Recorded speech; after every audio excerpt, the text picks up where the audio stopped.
We are doing a liver and gallbladder series. So we're going to start by coming into butterfly. You want to have your heels about 2 lengths away from your groin. And just as a way to come into it, grab onto your shins, lift up your chest, drop your head back, and then start to curl down, letting your body soften so your head drops towards your feet. Beautiful. So you can have your hands kind of floating in your legs or relaxing them on the floor or whatever position, or by the sides, whatever is comfortable for you. And the key here with all of the yin postures is to have kind of an attitude of yin as we go into it. And that's not some far-reaching vague thing. It really is just adopting the principles of yin for this yoga pose.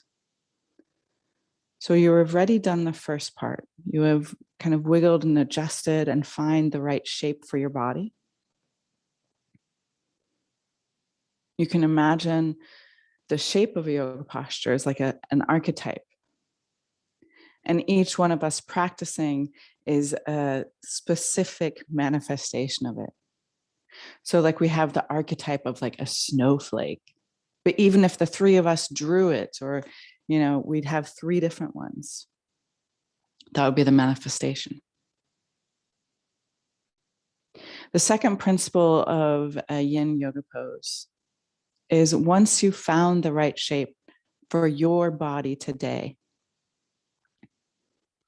then you want to, on purpose, soften and see how still you can make the surface of your body.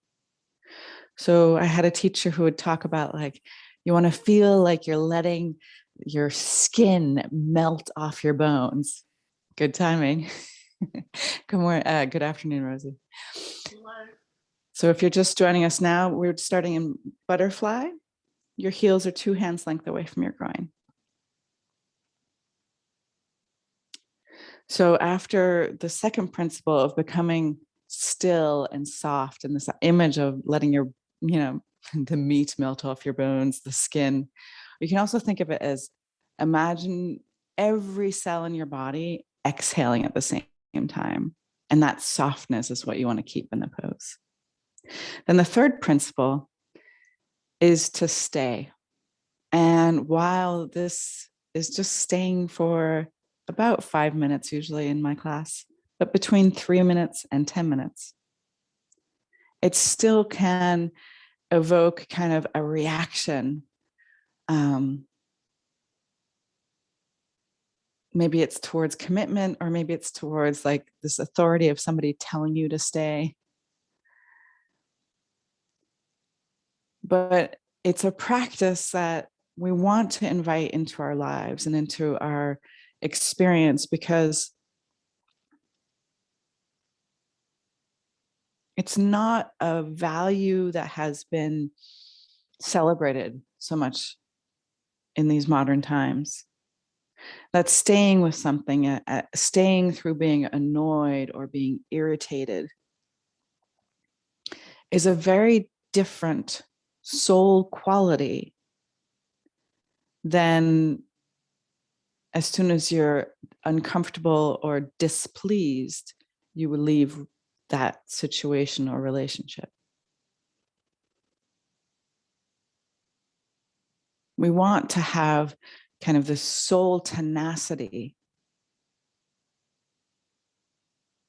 to discover what's on the other side of being irritated or uncomfortable or annoyed or even bored.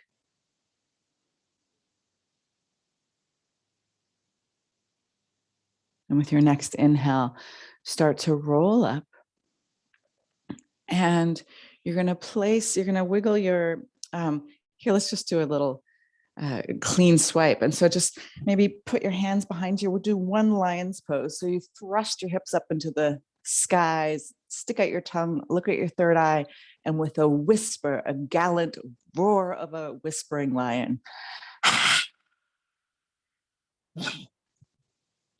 And then bring your hips back down. And now we're going to go into square pose. So you're going to stack your right. So square post, we don't do it so often here. It's like double pigeon. So you want to stack your right shin over your left shin. You might have your right knee that's like floating up in outer space. That's totally fine. More importantly, you want to feel that you have support underneath your sit bones. If it's also too intense, you can put like a blanket or a bolster there. You also can always use a block or elevate your hips. And then take your hands next to your hips and just wiggle your cheeks back. It's subtle. Yeah. Like imagine just pushing the back of your butt back. Yeah. Beautiful. And then bring your chin towards your chest and start to roll down. And you'll notice this is a very intense pose. So for some people, even just dropping their chin and hanging out here is a valiant effort and work to stay here. So wherever it becomes interesting is kind of where you want to hang out. Take a full breath in, and with your exhale, just sigh it out.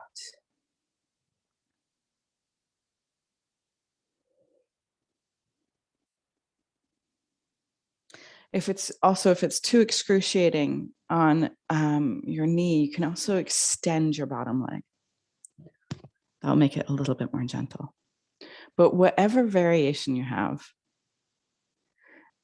just notice where can you soften, where can you ease into it instead of always having this attitude of pushing, thinking about relaxing into the pose instead of forcing your way.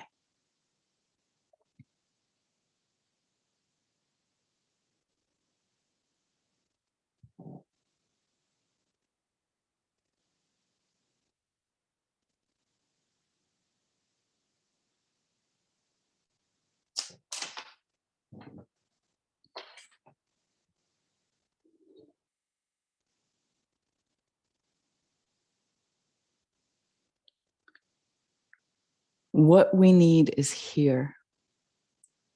Geese appear high over us, pass, and the sky closes.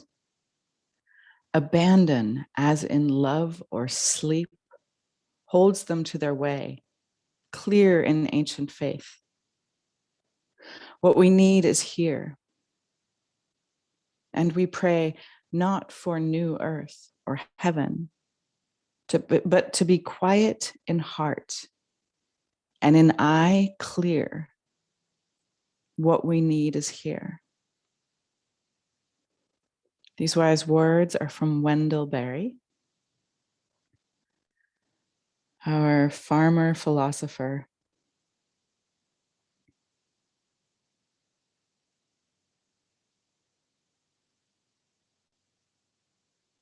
So just notice the environment that you're in right now. And first, you can kind of notice the temperature of the room you're in, the feel of the ground, the solidness of the mat and floor below you. Maybe notice the smells, the noises, the light. But also start to notice how your insides are actually creating part of what you are in the environment. So notice how maybe you're still have your dream world close by, you just got up out of bed, or maybe you've been fully immersed in your day and there's lots of things going on.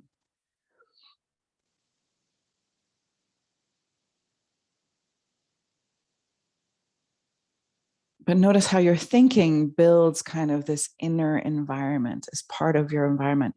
I don't know, where would it be? Would it be outer space, or would it be like the air, the heavens?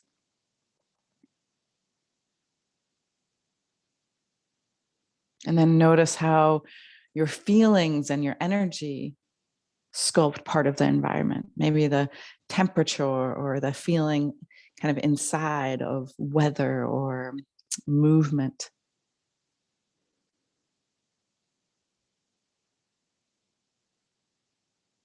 And notice also kind of the nature of your own matter, your body.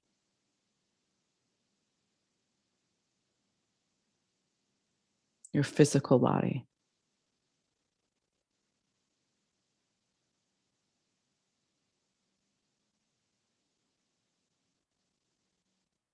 We want to start to notice that the environment we're in and the environment that is in us isn't maybe quite as separate as we imagine it to be. And with your next inhale, you're going to roll up your chest and you're going to sweep your right leg back. So your top leg sweeps behind you, and you might have to wiggle and adjust your left knee, coming into sleeping swan. So once you have your left knee just slightly to the left of your left hip, and you're either have support underneath your left buttocks, or you can also do this nice little variation where you just bend your right knee a little bit. And this makes it like a hybrid between deer and swan. We won't think about that too much, but it eases the tension. And then you can just start to walk your hands forward, laying your head down, bring your hands together, stretching long. Whatever variation you need. This is also a moment where if your knees are sensitive, you're welcome to take this posture on your back, where you have your left ankle to the outside of your right knee, and you're pulling your right knee towards you, letting your left knee drop away from you in eye of the needle on your back. So again, take a full inhale. And with your exhale, soften into the posture, soften into the moment. And just for your next couple breaths, just like stay soft and listen. Notice, observe.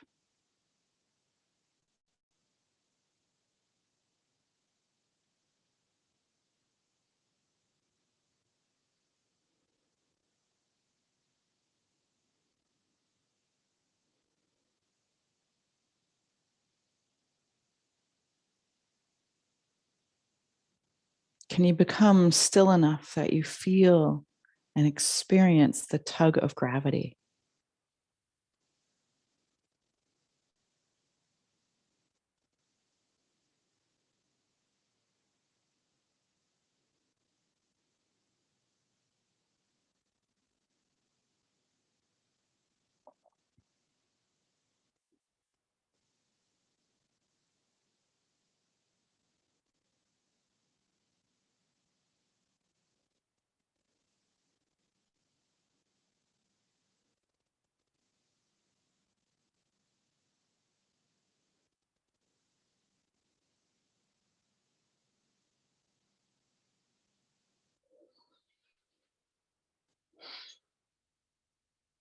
So the liver and the gallbladder. The liver is the liver is quite big. I think it's about as big as your fist. And it is a powerful organ because it's been given this name, to live in more than just one language. And in traditional Chinese medicine, it is what ensures kind of our life force moving smoothly throughout our whole being. It has a very intimate relationship with blood, and it also has this role of housing the ethereal soul. So ethereal is a fancy way of saying without a body. You can also say non-corporeal soul. It's kind of a mouthful. But it houses this part of our being that actually is the part of our being that in traditional Chinese medicine, they recognize as being consistent in individuals throughout different lifetimes. So, it's essentially the part of you can't kill.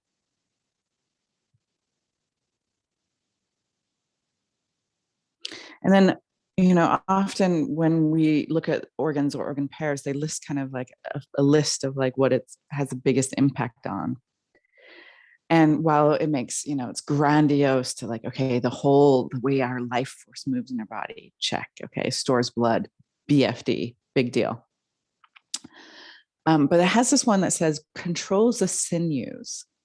And this is referring to all of the kind of denser part of our bodies that's not quite bone yet, but it's definitely not muscle. So we have our tendons and our ligaments and the myofascia actually throughout our whole body. And while another way that's sometimes written is the liver controls peripheral movement. Now, if we look at peripheral movement and this relationship of the sinews, it is really about movement of our limbs. And if you think about your arms, like the most expressive part of your arms, your fingers and your hands. And while the most powerful part of your legs might be closer to the torso, we often think about how our feet kind of lead us from right place to right place. Or sometimes that our feet can nearly like take us places without us like noticing that that's what's happening. And in anthroposophical cosmology, this connection of our hands and our feet and our limbs is connected to will, but also really connected to how we interact with spirit. So while an animal has thousands of little hairs to kind of drink in the spirit from the environment, we are a little bit more kind of complex. And while we have hair over most of our body, or some of us do, it's really our bone structure is designed to act like antennas of reception to the spirit that is all around us. So we have like, 5 fingers, and it goes into like 4 major little muscle bones here, and then it connects to the 5 fingers, 4 major knuckles, goes into the wrist. There's 3 major something or other, but it basically goes 2 in the forearm and then 1 in the upper arm, and then it goes into our torso. With your next inhale, start to roll up, and you're gonna just let yourself drop back onto your left buttocks. And without adjusting your feet, you still have your left foot bent. You're just going to take this forward bend right down the center. So my heel is like kind of healing into my belly button. I mean, it's not a painful situation. We're cool. Got some extra padding there. But, that's the alignment here. So find out where your place is to be and let yourself soften into that place. So in the limbs, in the feet, in the legs, you can see kind of the same thing where we have like so many little bones in our feet, and it becomes more and more concentrated. By the time it gets up to our thighs, we only have 1 major bone that brings everything into the torso. On the head, that's where a lot of us, at least, have a lot of hairs. That's where you can also imagine kind of this like trying to bring spirit into this awareness and sense area of our head. So the way that our kind of peripheral movements are, while it sounds kind of like a side note of like, oh, this is also part of what the liver's in charge of, it's a big deal. This peripheral movement has a lot to do with what actually helps conduct our life force, helps us be incarnated into our body, but free to meet our spirit.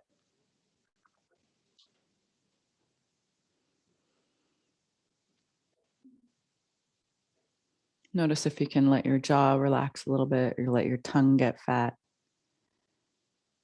Sometimes it can be distracting that we have our foot right there. Closing your eyes can help.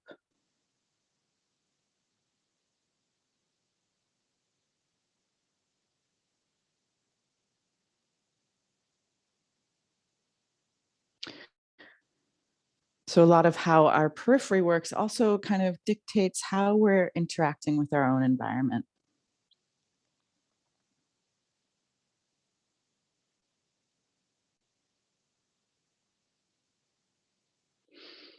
And taking it one step further, since we're talking about the liver,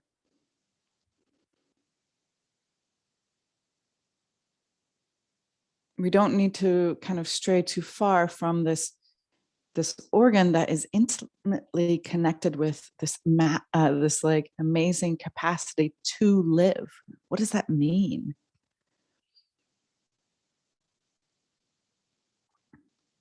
What's alive?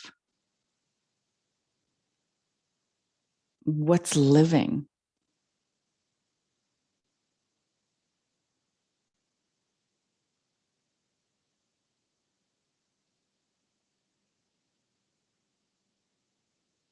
And to answer that question, you have to kind of notice that often it shows off the kind of limitations of your framework, or it shows off kind of how your worldview is. So say if I think to live is to actually have like, brain waves, it's a very different thing than what it is to live fully in your own engaged dynamic life. With your next inhale, start to walk your hands back towards you. And then you're going to turn your gaze to your left knee and blindly let your arm slide down your right leg. Maybe you hold onto your foot, maybe you bend your elbow and catch your head. And then keeping your gaze lifting towards the ceiling, you're going to stretch up with your left arm and then drape it over your ear, maybe coming all the way down to your toes, maybe not. And don't worry, we're not in this posture for 5 minutes. So keep your heart up, both figuratively and literally. So you might notice that you need to kind of move your right armpit forward here. Feels like, instead of like turning towards your leg. That's why I have you not look at your leg first. You can also let your arm wrap around your head if that feels better. Mm-hmm. It's like the super chill pinup doll. So we have like kind of a materialistic, material science-based definition of life or being alive. But then each one of us has this intimate experience with what it is to be alive. Where do you feel most alive? Or where do you come to life? Or inspire other people to come into life?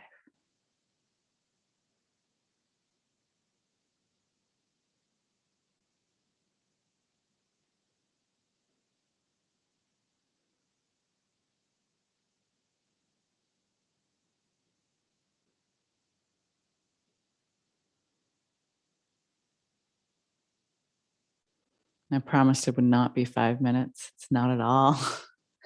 With your next inhale, lift up. And you're going to place your left hand behind your left hip and stretch your right arm long and see if you can reach the whole length of your right side, letting your head drop back. Take a full inhale with your exhale to side up. And then release back down. And we're going to come into, yay, square pose on the other side. So you're going to have your left foot on the top this time. So either getting it so that your shins are parallel. So like the aerial view would be, shin and 2 feet sticking out on the side. Take your hands next to your hips and just like, it's what you're doing is you're tilting your pelvis. Yeah. So you can imagine just wiggling back the fleshy part of your bum. Yes, beautiful. And then start to roll down. And there's no kind of measure of how far you want to get. It's more where you want to be in your body, how it feels.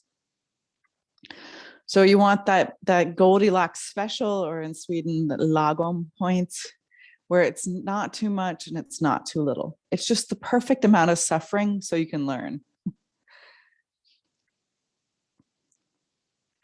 And then see if you can make friends with the place, even if it is a little bit uncomfortable. And one way to make friends with a place isn't necessarily, this is where I often fail.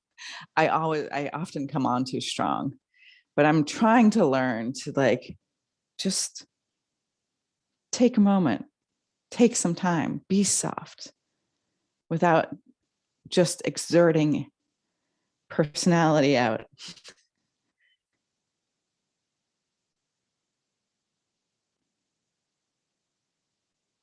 So see if you can soften. Maybe your chin comes to your chest. Maybe you're sinking down. Maybe you need to close your eyes to really stay present with the intensity.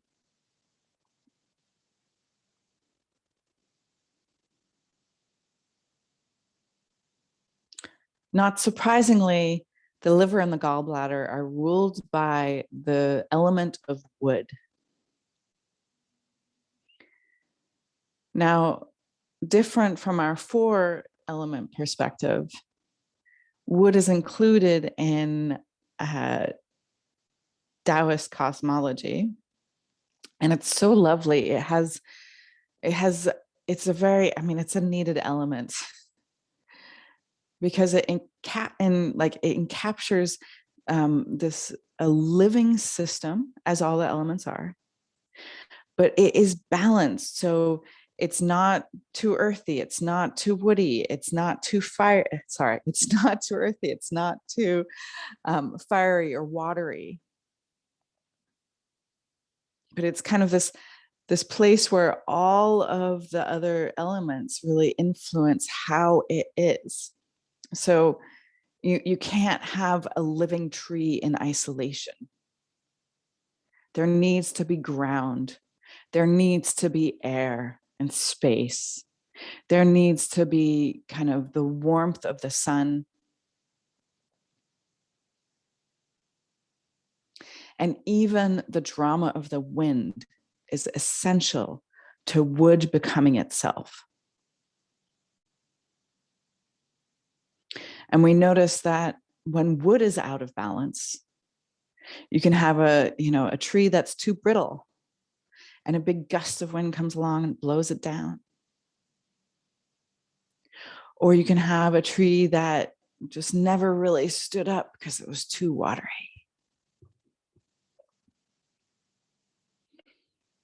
And especially during the Bush era in the US, I made lots of jokes about how if your roots weren't deep enough, you're not a tree, you're a bush.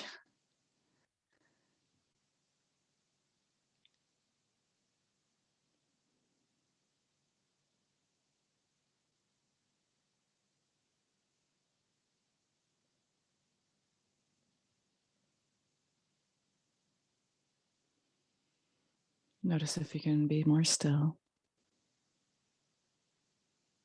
And you can sometimes feel that when you still the edges and the peripheries, you might notice a lot more life going on inside of you.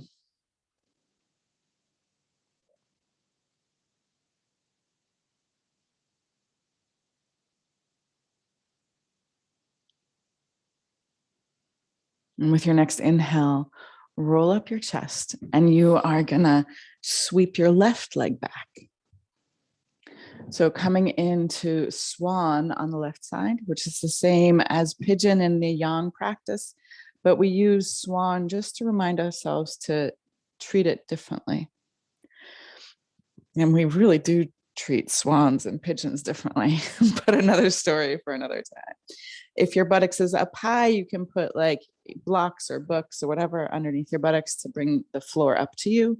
Or you can also just Bend your left knee a little bit so that releases a little bit of the block, and then start to walk your arms forward, stretching your arms forward or using your forearms stacked so that as a pillow.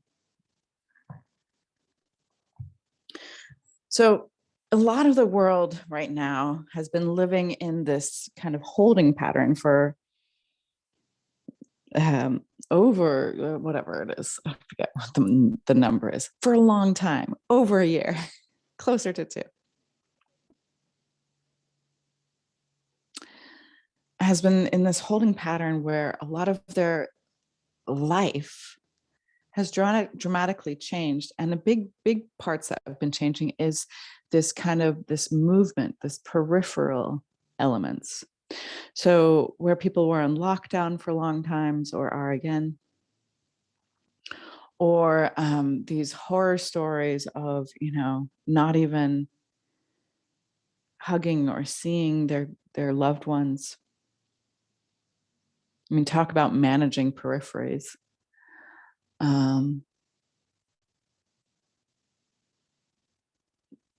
The horror of suicide has been dramatically increased over this time. This isolation and separation actually is catastrophic for our humanity and our capacity to live. And it's not just, life isn't just pulse and brainwaves. I mean, because imagine if it was, we would be so satisfied. We have this innate, this drive inside of us.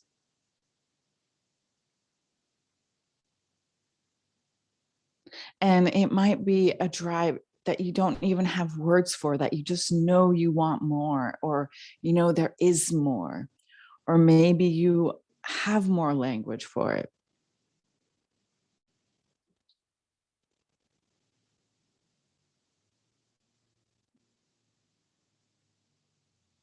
But so much of it has to do with this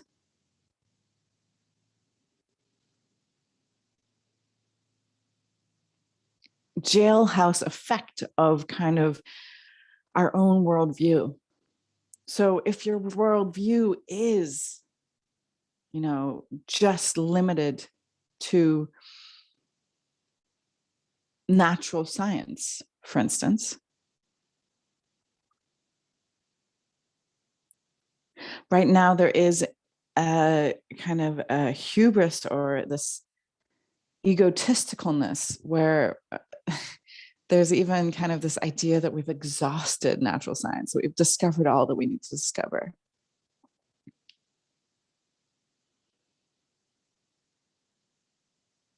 But if you are living in a human body, you actually know, whether it is through intelligence or in a brain way, or maybe just in a feeling way, there's more to it than that.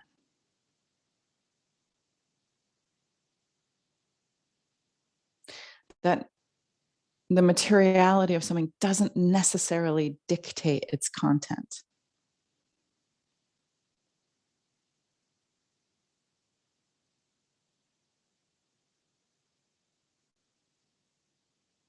There's a wonderful exercise in Buddhism around, and I can't do it justice. You need a real Buddhist teacher to do this. But this idea of a pen isn't necessarily a pen. It all has to do with this relationship. A pen is not a pen to a cow because they don't use it to write. Just draw pictures. No, I'm just kidding. But we want to practice noticing what we ourselves think living is, think life is.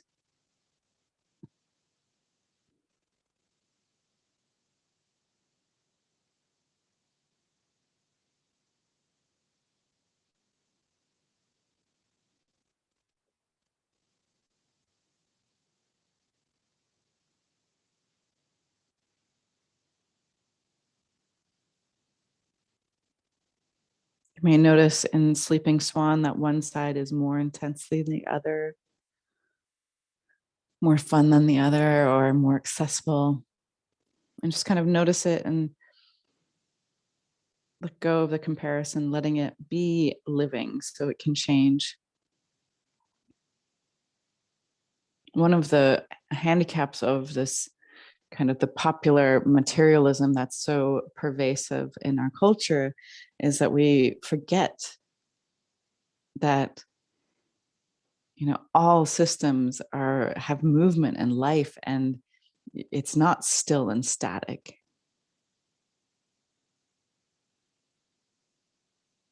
Or when it is, it's not actually life anymore.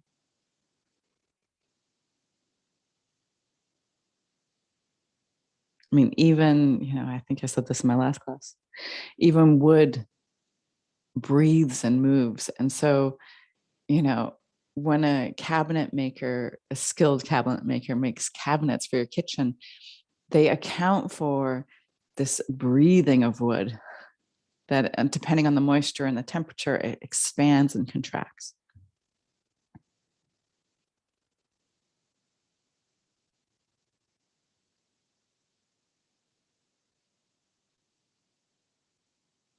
With your next inhale, start to walk your hands back towards you. And this time you're just going to roll onto your right buttocks. Mm-hmm. Beautiful. So you might have to remove the block or whatever. Your thighs are about 90 degrees, and then just take it down the center and either lay on the ground or supported by your elbows or your hands, or just dropping your chin.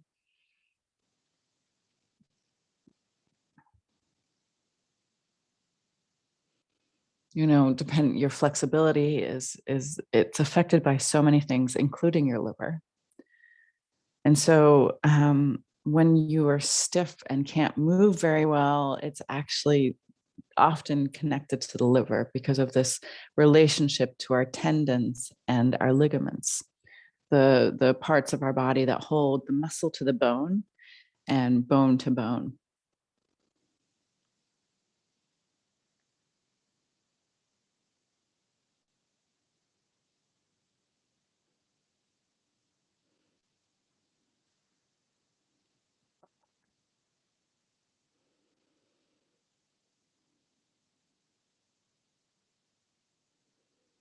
Our worldview, our beliefs,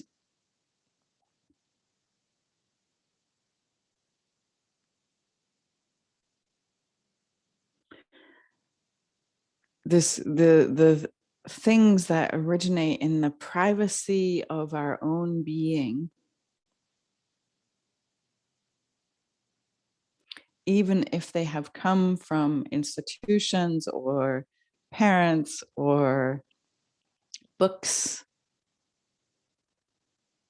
to make something a belief or a worldview, it's integrated and it's digested, and it's not something that's true here and not true there. It's something that surrounds or is a membrane between you and everything that you experience.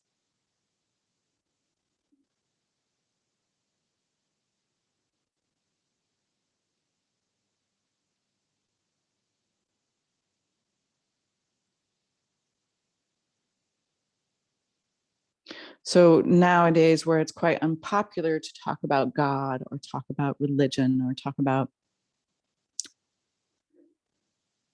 we'll just leave it at that, institutions of thinking.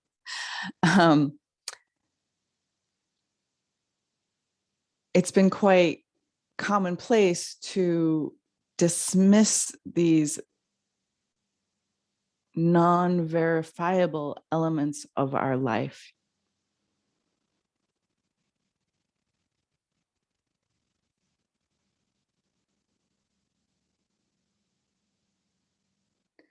And so people will, when they're having a crisis, will only look to what they kind of believe in and what shapes their worldview to understand what their crisis is. So nowadays, it's so unpopular to have kind of like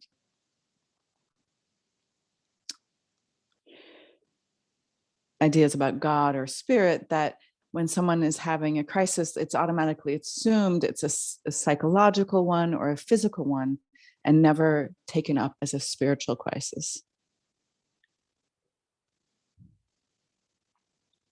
With your next inhale, lift up. And then turn your gaze towards your right. Look at your right knee. And then feel with your left arm and just slide your arm down your leg, maybe bending your elbow and catching your head, maybe holding on to your left foot. And then drape your other arm over your head, maybe touching your toes, maybe not, maybe being close, maybe being far. But wherever you are, you want to feel this little holy stretch coming down the side of your ribs, pulling apart your intercostal muscles. And there's some teachers of mine who talk about how it's actually opening up our side body that lets the spirit in.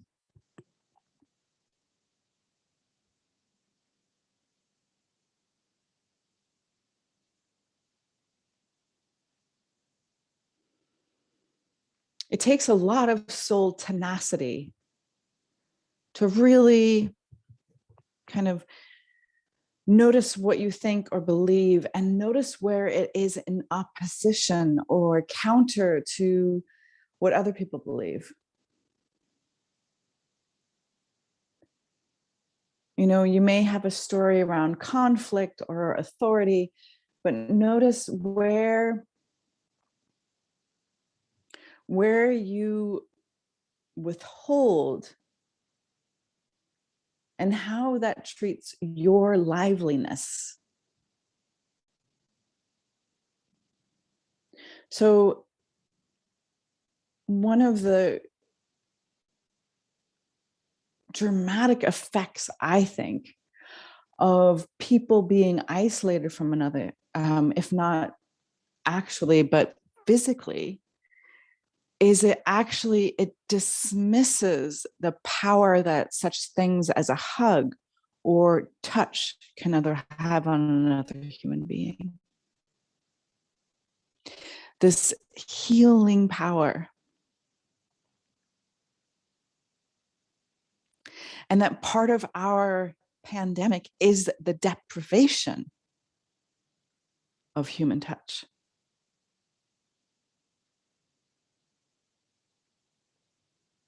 Not to, touch, not to mention kisses and intimacy of singing together or laughing together. If they're punks, spitting at each other.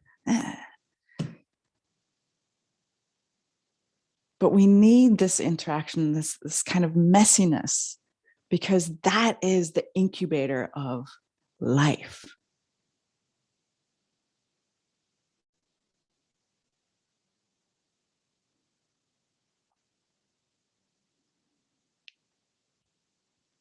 All right, with your inhale, roll up. And then, wiggle around, shake around, whatever it is that you need. And we're going to slide. You've got the nice floor space there. Great. Don't be limited by a yoga mat. And we're going to do a sphinx and a twist before we're done. So just coming, to your sphinx. It's a very easy pose. It's one you probably did as a child, even maybe watching TV or reading a book. You want to have your elbows slightly in front of your shoulders. Let your legs be heavy. If your lower back is fine, you can take your legs wide, feeling the kind of healing pressure pool in your lower back. If your lower back is sensitive, slide your legs closer together. And if you need to, you can even slide further down so your ribs are on the ground as well as your forearms, just by sliding your forearms forward. Notice that in this pose, you need to keep, as in all of them, you need to keep a little bit of yang to stay in the posture. So your arms are still, they're helping you stay upright. And maybe you're letting your shoulders drop down and having your head upright. Or maybe you're dropping your chin towards your chest and stretching your little vertebrae in your neck. Or you might even be dropping your shoulders up into your ears, and it feels like a not sexy turtle, but that actually can massage your trapezius muscles, all these muscles right here. So wherever your sphinx is, find the stillness. Feel what it feels like to breathe in that shape.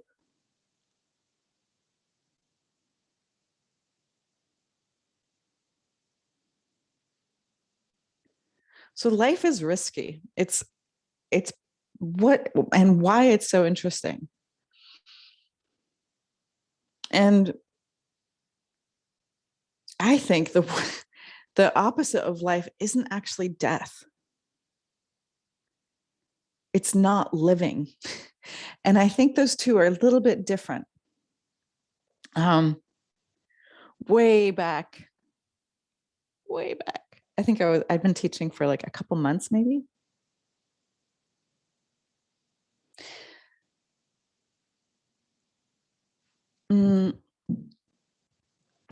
Was reading in a book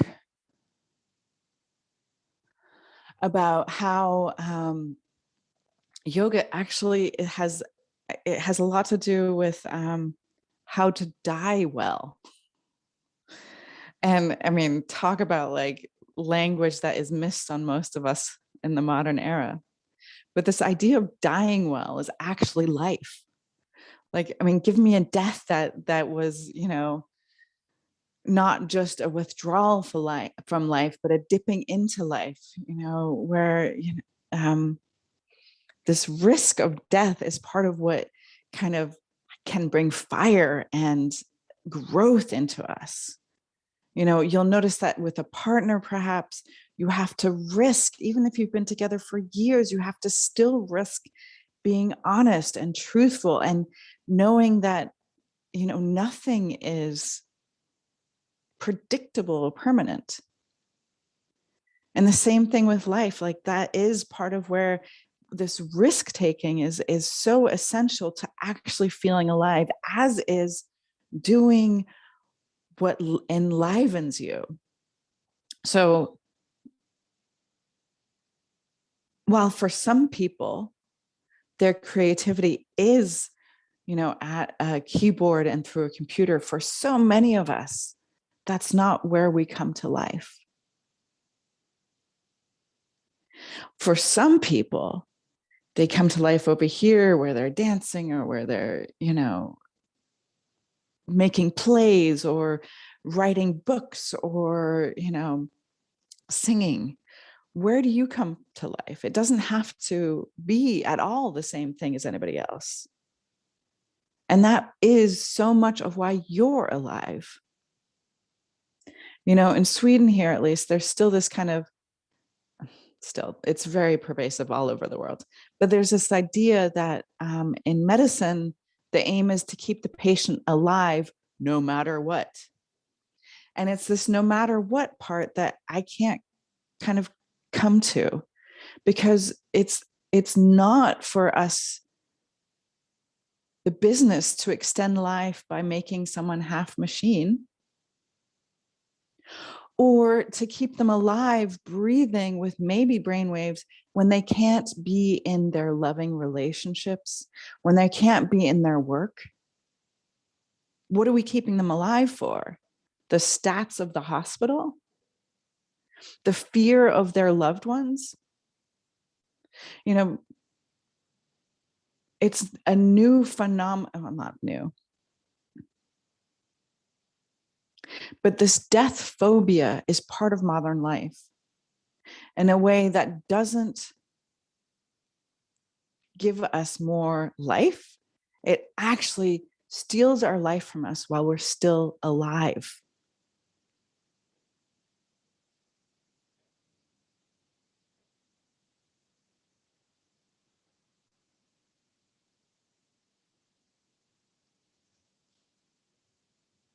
The liver and the gallbladder, they are so integrated into this question around life.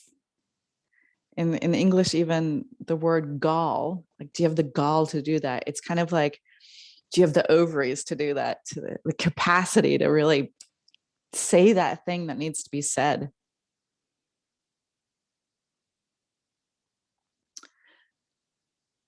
Take 10 more full deep breaths here in Sphinx. And then after your 10th breath, just release down to the ground.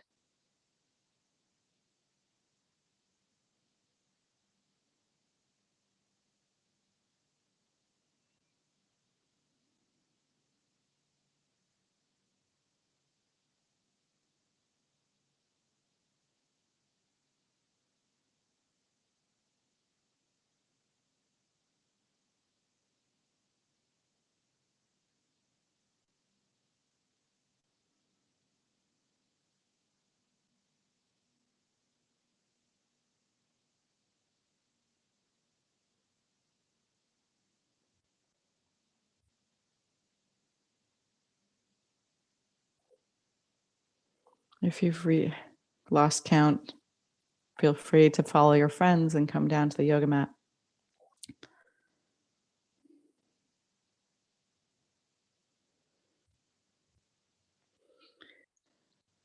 And then roll over onto your back, and we're going to hug our knees into our chest and maybe even lift up your face and kiss your knees. Thank you.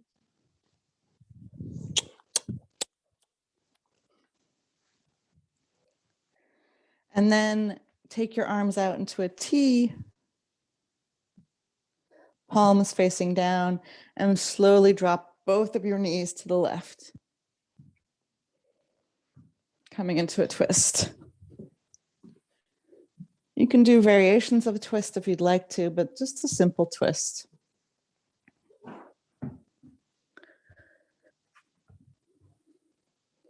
So you're not giving homework in yin yoga, or any yoga probably usually. But I just want you to notice, like, what brings you to life? What are you living for? What do you think life is?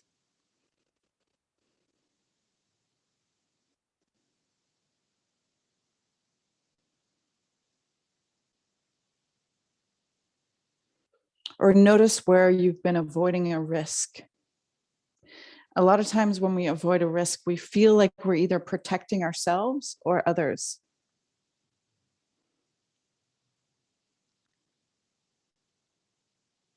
But that can be misleading, egotistical, and it deprives us of life, of our liveliness.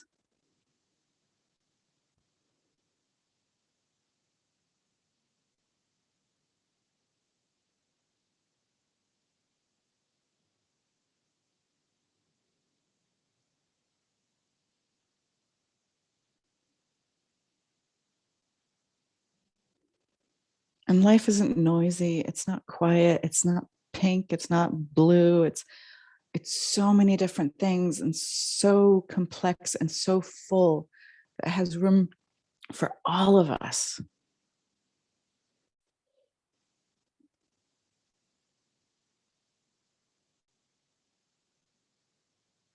And I just want to end kind of on this quieter note again, where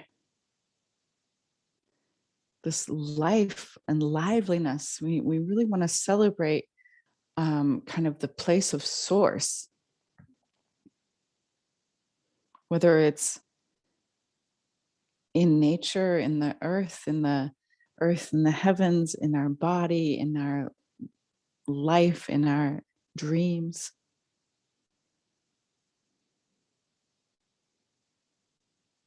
You have what you need to be alive.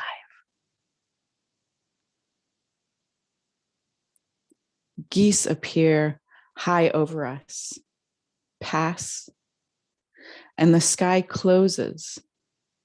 Abandon, as in love or sleep, holds them to their way, clear in ancient faith.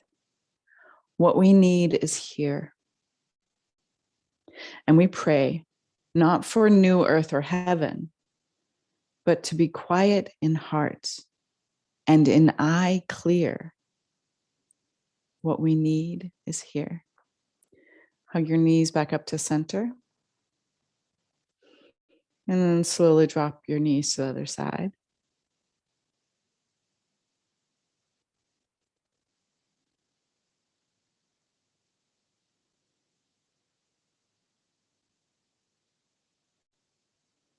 Notice what you do with your hands and your feet.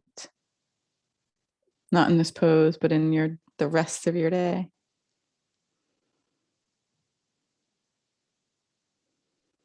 Are they connected to what you know in your heart? What you notice in those moments of quietness or in clear vision?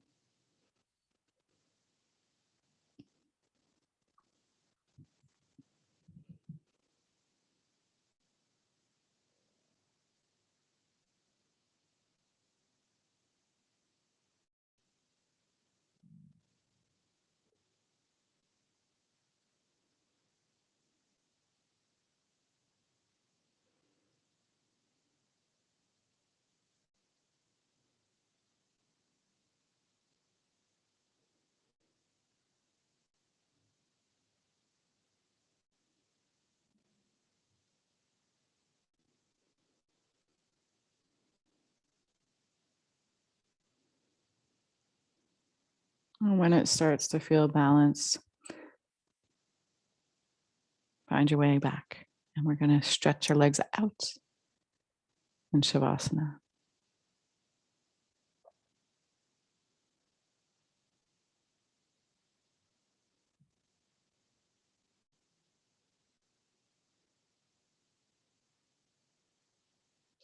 Maybe one side was slightly longer than the other side, but no worries. You're very lopsided in the rest of your day too, and you're absolutely more than fine. You're going to be okay. So lay with your back on the ground, legs wide, palms open to receive. If your lower back hurts, you can always bend your knees and slide your feet out to mat distance apart. Let your knees fall back together.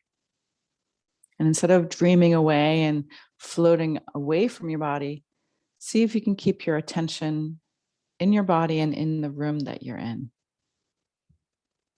while you're still and relaxed.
With your next inhale,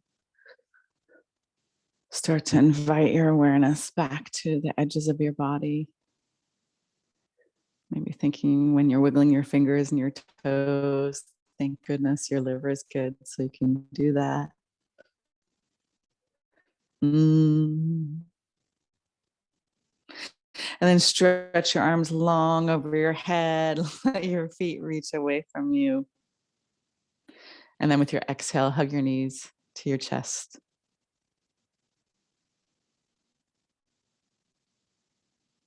And then help yourself up into a comfortable seated position.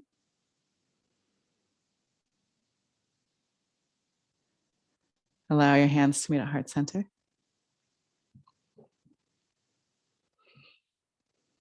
With your eyes closed, just for a moment, picture with as much detail or little detail as you want the people who are together with us in this moment.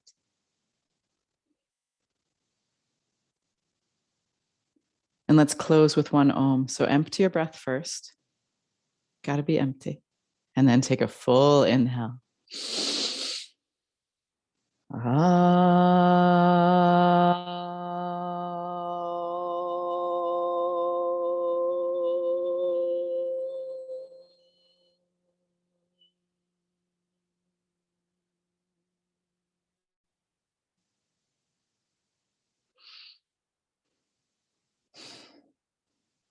Bring your prayer hands to your third eye.